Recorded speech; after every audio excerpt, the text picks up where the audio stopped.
You are looking at Julian's pronunciation guide, where we look at how to pronounce better some of the most mispronounced words in the world, like this other curious word. But how do you say what you're looking for today?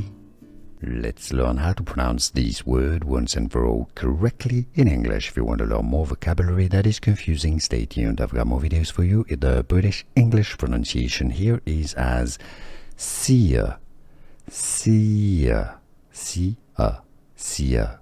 Now the R is not really pronounced in British English. In American English, however, the pronunciation is as seer, seer, or how to pronounce seer.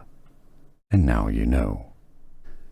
Here are more videos on how to pronounce more confusing words and names too many mispronounced. Like this video if you found it useful. I appreciate your support. I'll see you soon and thanks for watching.